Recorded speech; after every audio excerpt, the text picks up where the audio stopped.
Greetings and salutations, everyone. This is Tam O'Shanter, and we're just doing a vlog. I don't have 30 minutes to kill before work, before I leave for work, because today is my day off. But yeah, thought I'd just stop in and say hi for a few minutes. I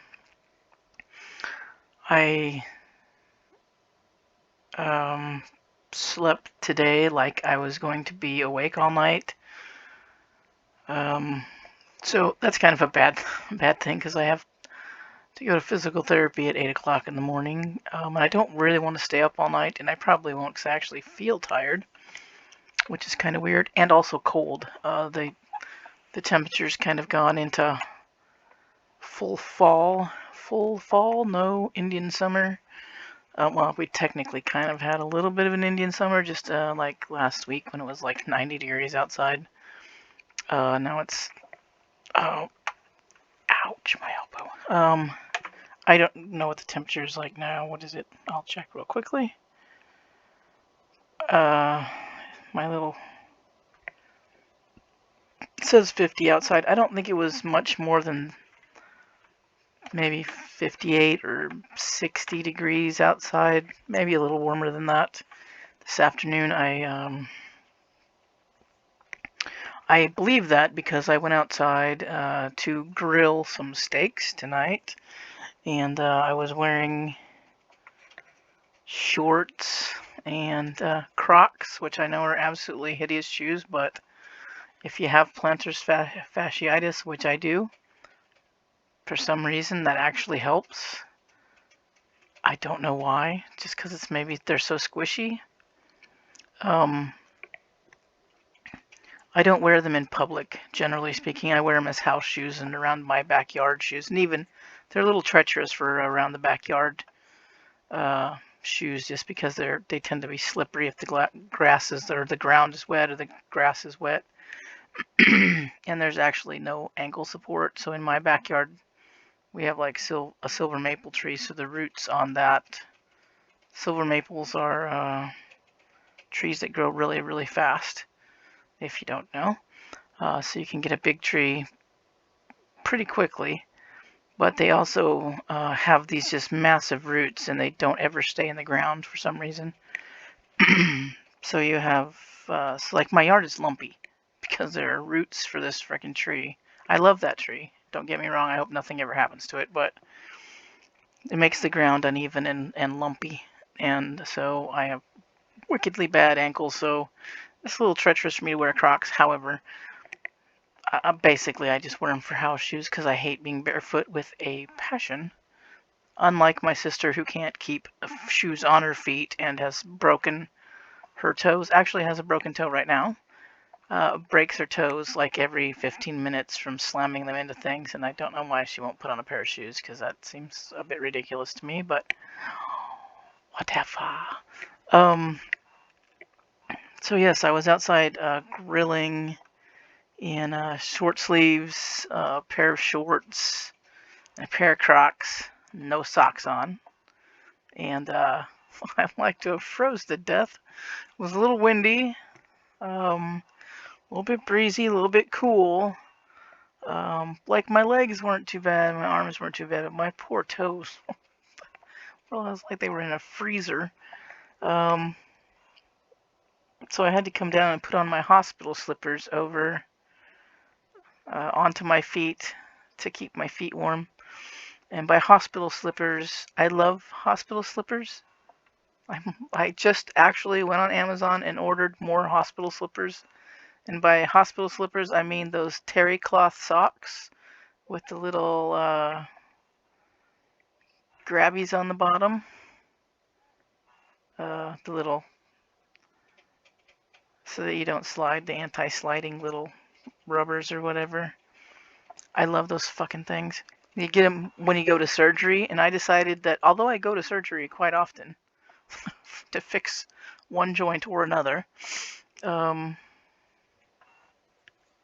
I don't go often enough to get enough of these hospital slippers. I like them to wear when I'm like around my house instead of socks because they fit more loosely, and so they're warmer and more comfortable than actually putting on a pair of socks. I don't know. It's probably just me, but I freaking love the things. I just ordered. My favorite kind is Pillow Paws, in case you're interested. They come in all sorts of sizes.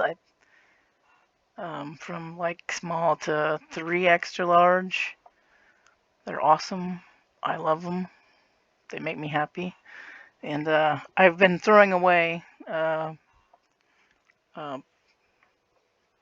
odds and ends of Pillow Paws because I haven't ordered any for a long time, and so I've been wearing them out. That makes me sad. So I ordered some new Pillow Paws today. So now I'm going to be happy when they get here because they're going to be so soft. So it was cold today-ish. Cold-ish, and I don't think it's going to be any better tomorrow. I like that when I'm sleeping, I have my window open. It'll probably get down in the 40s today, and I will have my window open.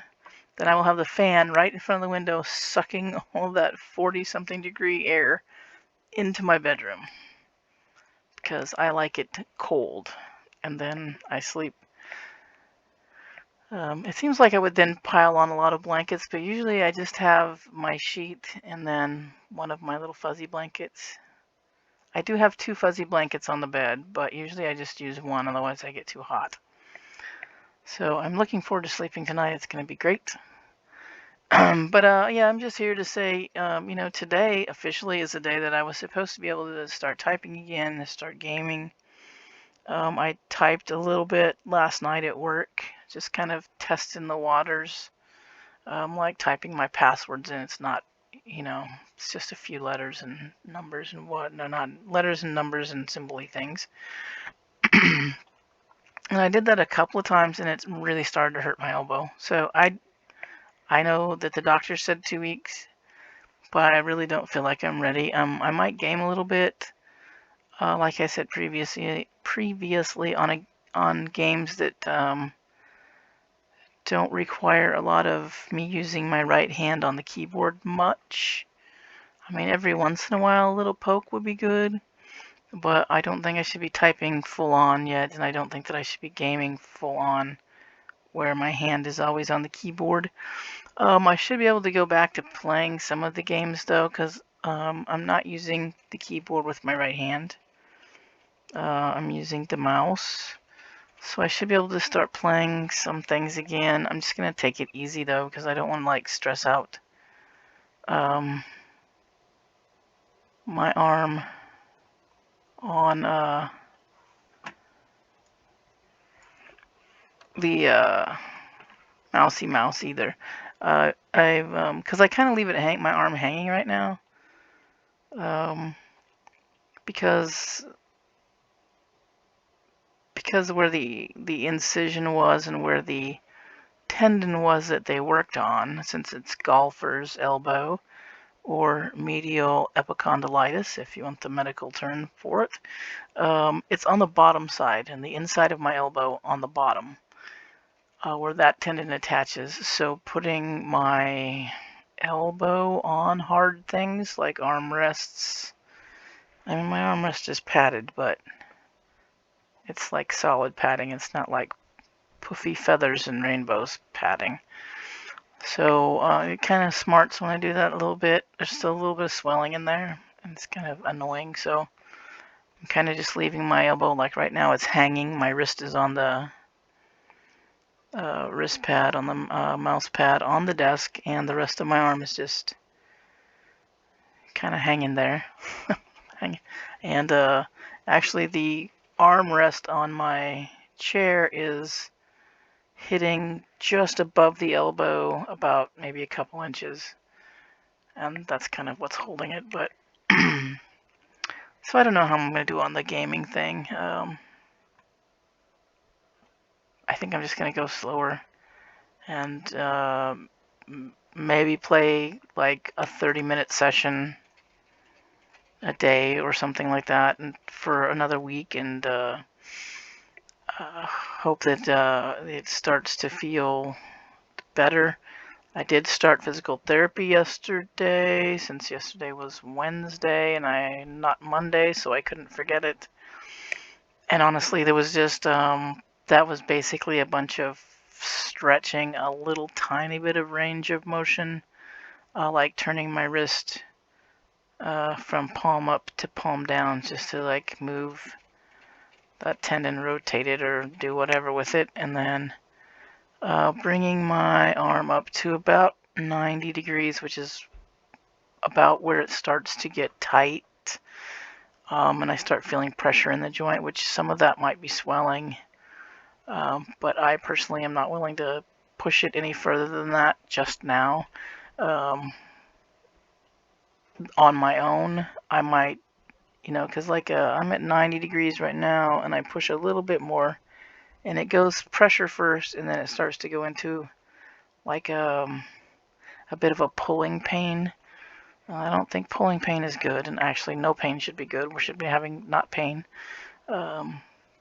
So basically it was like a little bit of range of motion with like turning my palm hand, up and then palm down, just a little rotation in my forearm, and then up to about 90 degrees on the flexion, I don't know,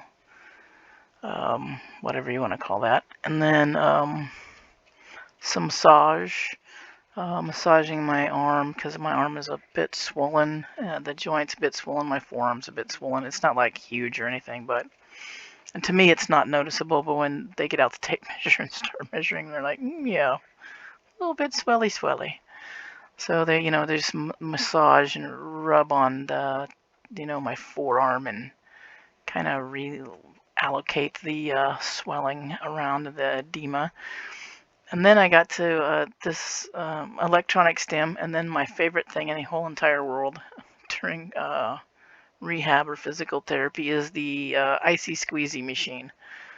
It's called a game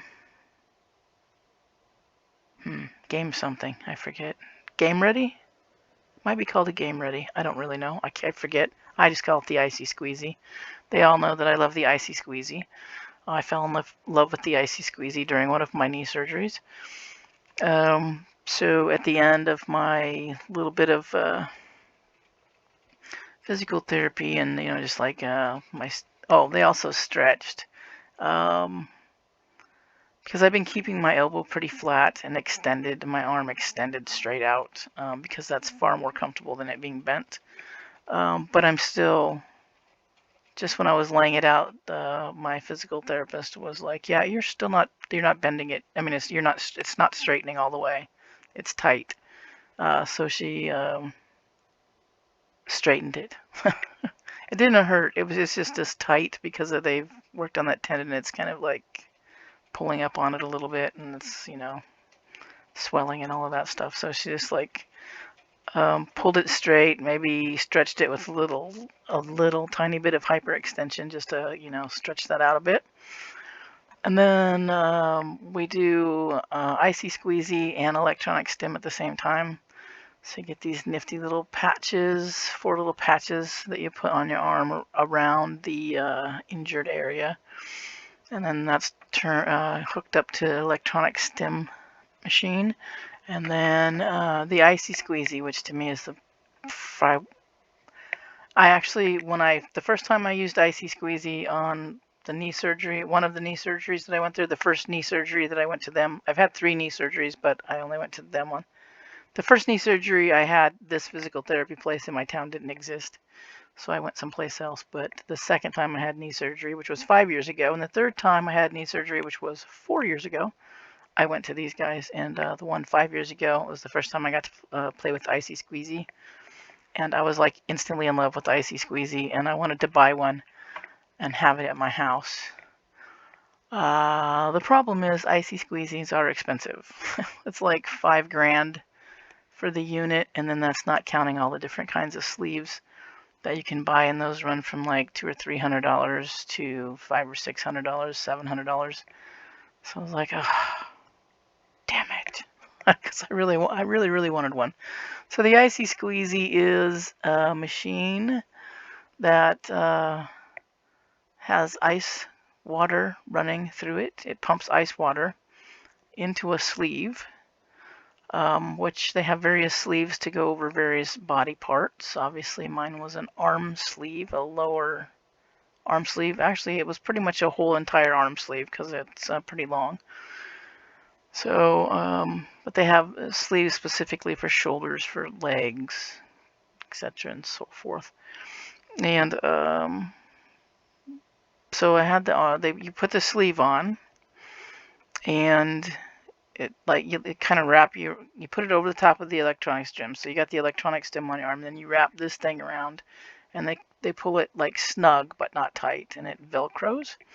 And then you turn on the machine. Well, it starts pumping the ice water through the tubing inside of the sleeve. So it's cold as hell.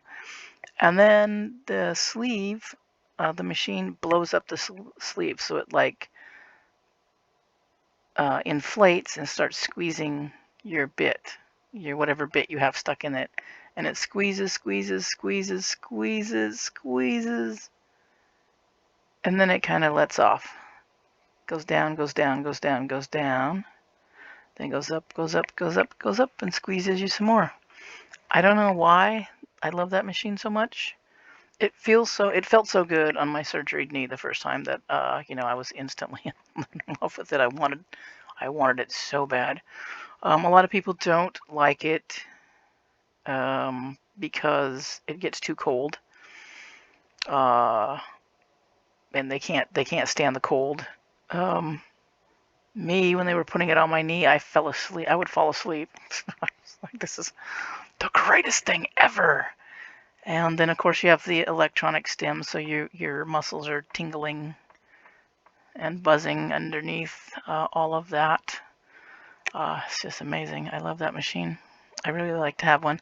And it's Team Game Ready, I believe, is the name of the product. If you're interested in looking one up, they are expensive.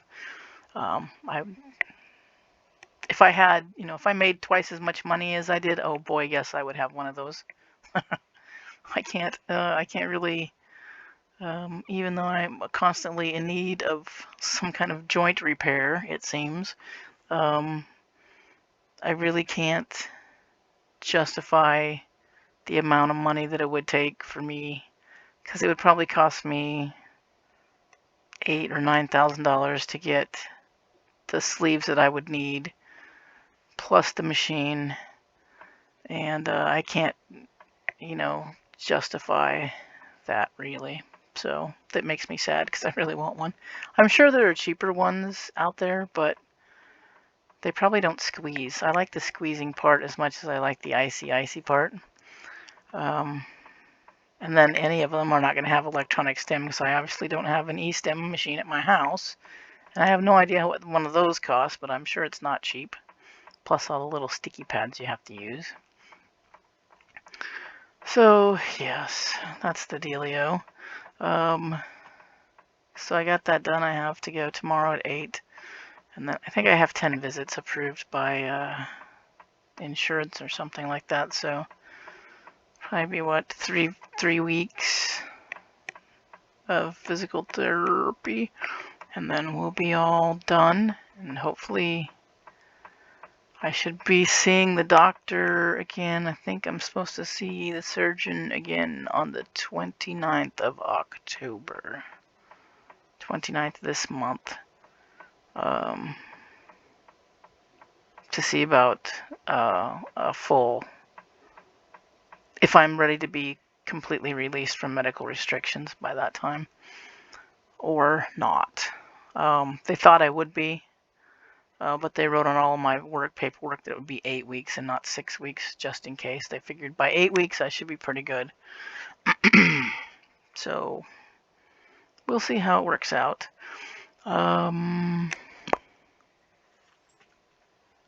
Yeah.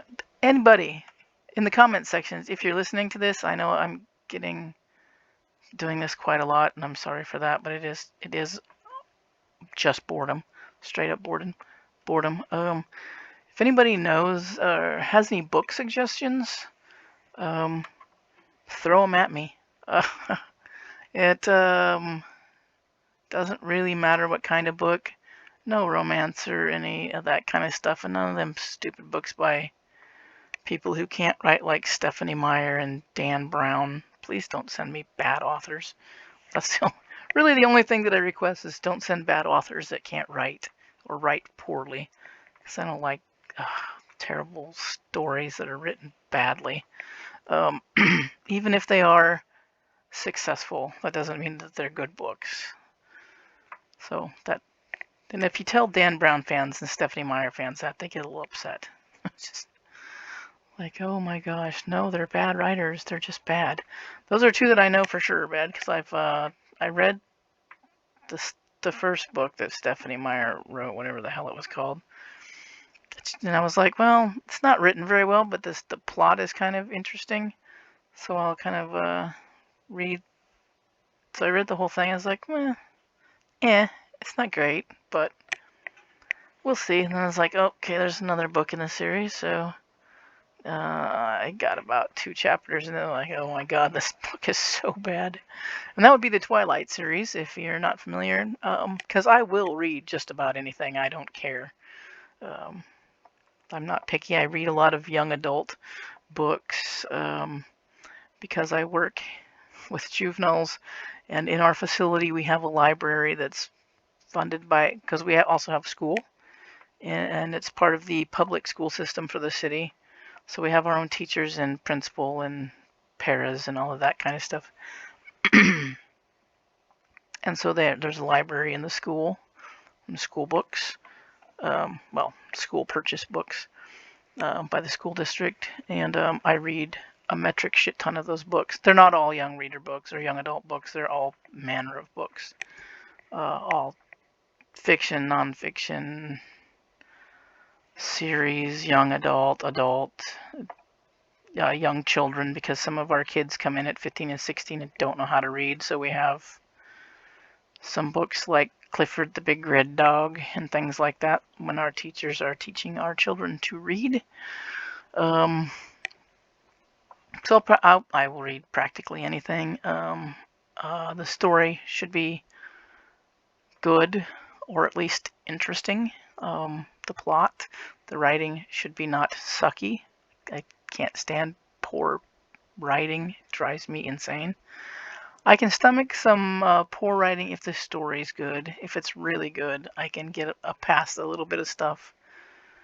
But you're going to have a really, really good story if you're going to write badly. Because I'm sitting in my little box at work, all I do is read. So I spend 8 hours a day reading, and I read really fast. So I need some books because obviously I can't physically get books from the library because I can't even go in that part of the building right now until I'm cleared. I could have somebody else go get me a book, which anybody would be able to do. But the situation is, after almost 19 years in this facility with that library, is that I have read probably 3/4 of the books in the library. Because it's not a huge library, it's a small library. And so like I've gone in there, actually it just happened to me just recently, I picked up a couple of books, and the reason that I pick up a couple at a time is because, one, it's possible that I read the book 10 years ago and I don't recognize it, and so I pick it up and start to read it and be like, son of a bitch, I've read this already, which is what happened to me just recently. I picked up a book and I was like, oh, that sounds like a good story. And I picked up a couple more books, and I took them back to my unit, and I started reading the one that I thought would be a good story, and I got about 2 pages in, I was like, wait a minute. Son of a bitch, I've read this before. So that is a bit of a problem for me. So having somebody else go find me a book, literally they'd have to bring me about 20 books, because the things they pick out are likely to be things that I've already read. Because I remember a lot of what I read, but if it's been 10 years ago or 12 years ago, 15 years ago, maybe not as much. I usually have a pretty good idea, and usually I know right away when I start reading it, within a couple pages, like, yeah, okay, I've read this book before. So right now, and I have lots of books at my house, but obviously I've read them all before, and I don't mind rereading books. But most of the ones that I have out, I've already reread several times. I have lots of books that are in storage, and I just don't have the ambition to dig them out because they're buried under a bunch of shit that's not mine. It's my mother's shit. My mother is a shit collector. And Jesus Christ, I mean, I literally like have to dismantle an entire room to get to my books that are put away. Because I just don't have enough room with her living in my house to have my books out. So I was looking for some books. I'm reading Catch 22 right now, which is a book that I read when I was 11 years old. The book's by Joseph Heller. It's about World War II pilots, and it's a satire about the absurdities of war, because there's a lot of absurdity and shit involving war. I mean, there just is. Absurdities involving the military in general, absurdities involving human beings, and absurdities involving war and satire. So I mean, it's a nice read. And as soon as I hang up here, I'm going to get on Hulu because my friend told me that Hulu did a mini-series on Catch 22. So I looked up that on the internet and seen it was a pretty decent cast, and it got decent ratings as far as the mini-series was concerned. So I'm going to get on the Hulu and go find that tonight and watch an episode or two.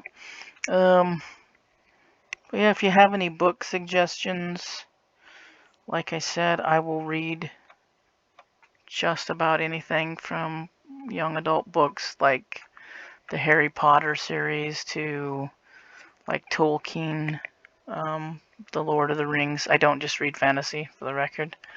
I've read Dashiell Hammett. I read classical literature, classical American literature. Not real big on people like Shakespeare. I was reading a bit of Hamlet yesterday, but I got bored with Hamlet pretty quickly.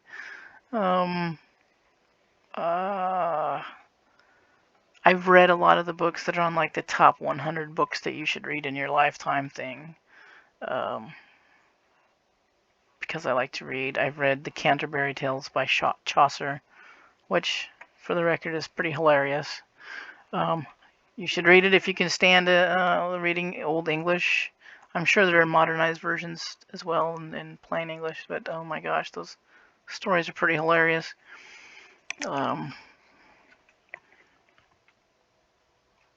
If you don't know the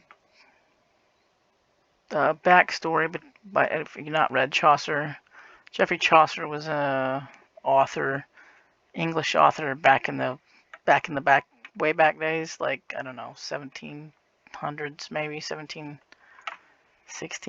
Shit, I don't know. Yeah, a long time ago. I can Google that real quick while I'm talking. The Canterbury Tales. Oh, well, it's even way back before the 1300s. He was born in London in 1343 and died October 25th, 1400. The Canterbury Tales, though, is basically, obviously, his time, 1300s, 1400s. It's people walking to market, and on a road, and there's like a wagon involved too, to carry your wares. As people walking to the city Canterbury, I believe. Don't quote me on this. It's been a little while since I read the book.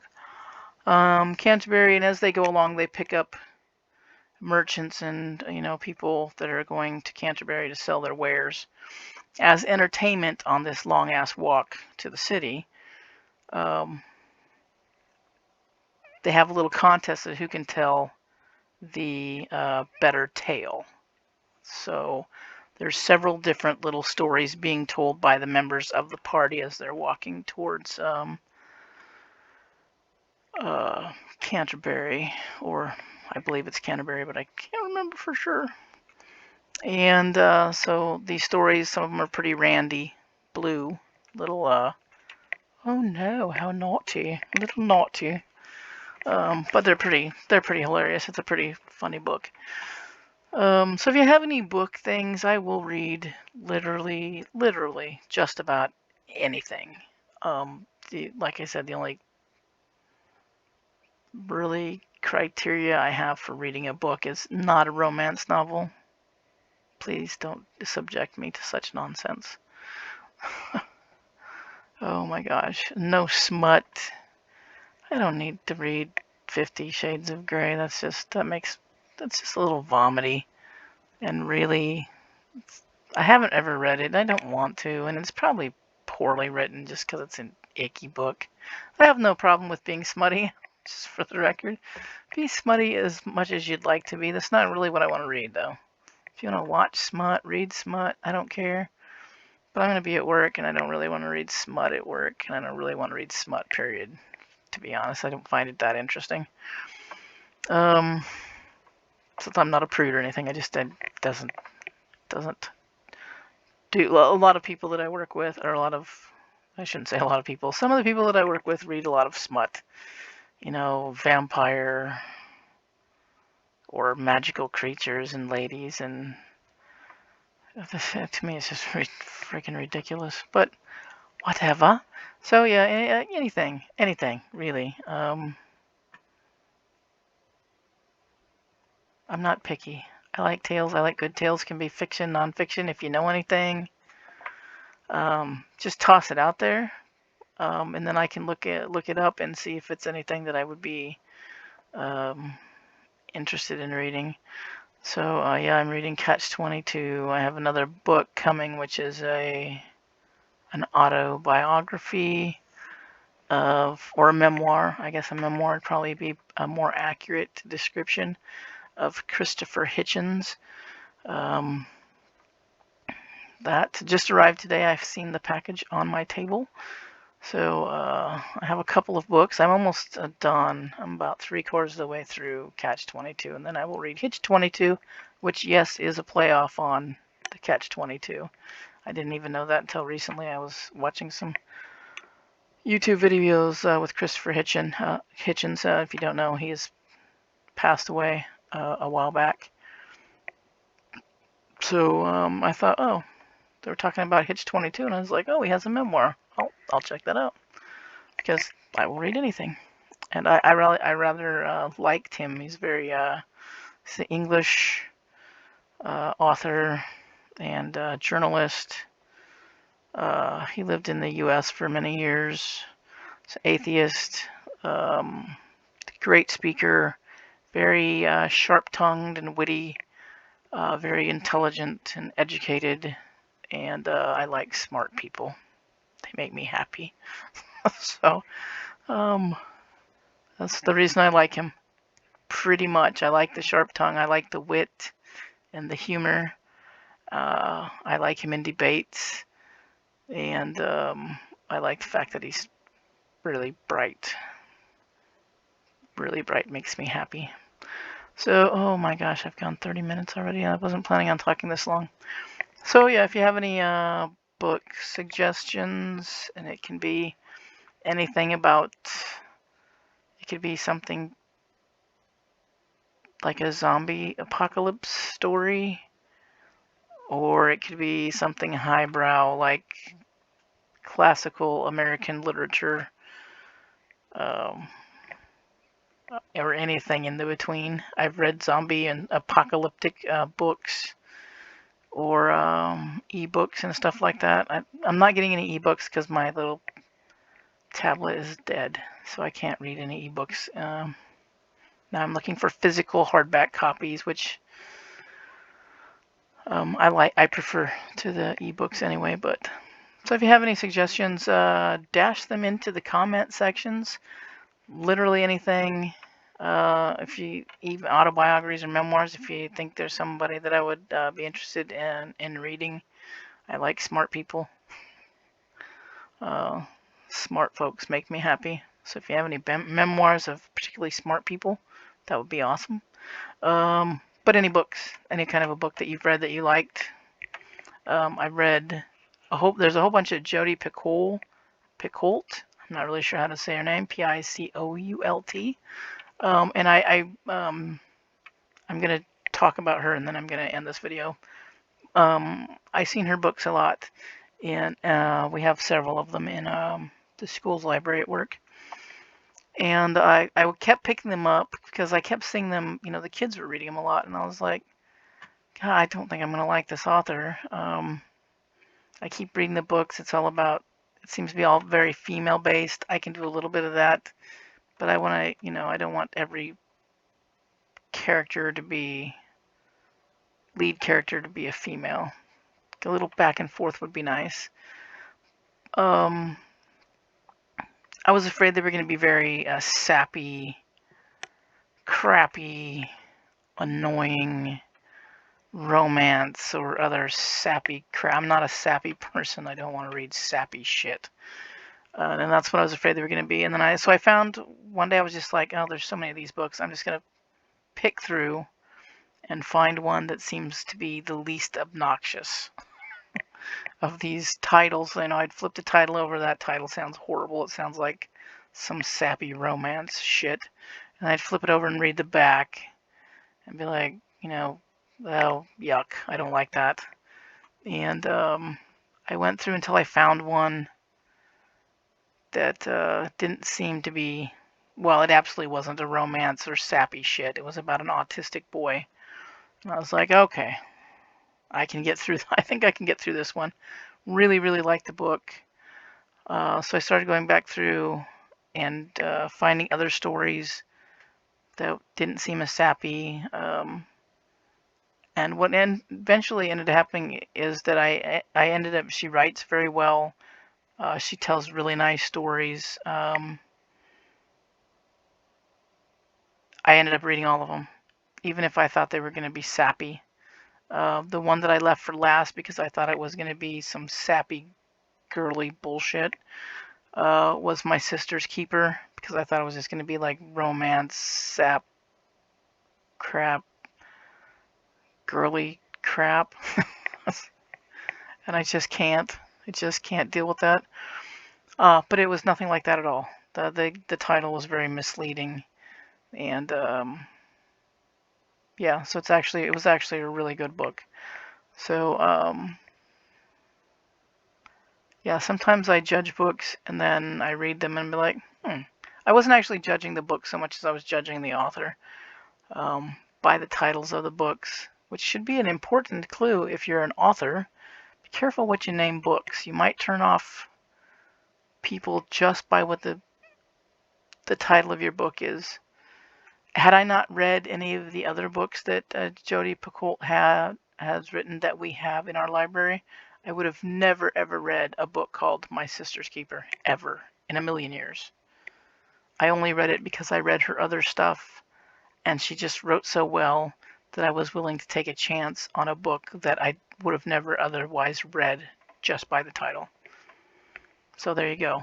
If you're leaning on being an author, leaning towards being an author someday, don't title your books dumb shit. It's going to turn off half of your, or part of your reading audience. So anyways, it's going almost 40 minutes. It's way too long. So if you know any books, shoot them to me. Hopefully going to start playing again. I might play a game tomorrow and see how it goes. I don't know if it'll be something I record. It may not. I may just bump around on a game that I'm not recording right now, but we'll see. So yeah, you guys be good, take care, be careful, be safe, be kind, wear a mask, and I'll catch you in the next one. Cheers.